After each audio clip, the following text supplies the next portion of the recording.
एक छोटा सा लड़का एक ड्रैगन को अपना पालतू बनाकर पालता था। हर रोज वो उसे ढेर सारा मांस खिलाता। ड्रैगन स्वादिष्ट खाने का लुत्फ उठाते हुए अपना सिर धीरे से झुकाता ताकि लड़का उसे सहला सके। लड़का ड्रैगन को अपनी सारी उदासी और परेशानियां सुनाता था। हर बार ड्रैगन अपने अनोखे अंदाज में उसे दिलासा देता। कौन जानता था कि उनकी ये गहरी दोस्ती 15 साल पहले की एक रहस्यमयी घटना से शुरू हुई थी। उस दिन लड़का अपने दोस्तों के साथ पहाड़ से लौट रहा था। अचानक गांव के आसपास घना तूफान और बिजलियां छा गईं। लड़का चुपके से घास में छिप गया और देखा दो शक्तिशाली साधक आपस में जंग लड़ रहे थे। बूढ़ा साधु अपनी विशेष कला लोहे का सिरा प्रहार से काले जादूगर को इधर उधर धकेल रहा था, लेकिन काला जादूगर चालाक था। उसने घास में छिपे लड़के को पकड़ लिया, उसके कपड़ों में चुपके से एक जहरीला कीड़ा छिपा दिया और उसे बाहर उछाल दिया।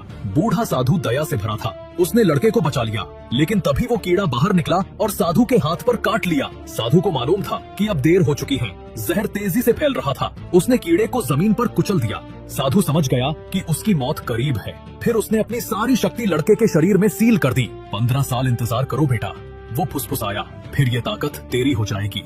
15 साल बीत गए। वो छोटा लड़का अब जवान हो चुका था, लेकिन किस्मत का खेल, उसकी साधना सालों से तीसरे स्तर की मार्शल आर्ट पर अटकी हुई थी। संप्रदाय में वो सबसे कमजोर कड़ी बन गया। सब उसका मजाक उड़ाते। सौभाग्य से उसकी मंगेतर ने हार नहीं मानी। वो उसे सबसे कीमती जड़ी बूटियां और दवाएं भेजती साधना में मदद के लिए। लड़का इतना गदगद हो गया कि मन ही मन कसम खाई, जीवन भर तुझे कभी निराश न करूंगा। लेकिन अगले ही लम्हे धोखा। मंगेतर ने पीठ में छुरा घोंप दिया, फिर लड़के की साधना को भंग किया। तभी राज खुला। वो औरत 3 साल से उसके पास जासूस बनी घूम रही थी, सिर्फ उसके शरीर की शक्ति के लिए। फिर मंगेतर ने बड़े भाई को आकाश से उतारा।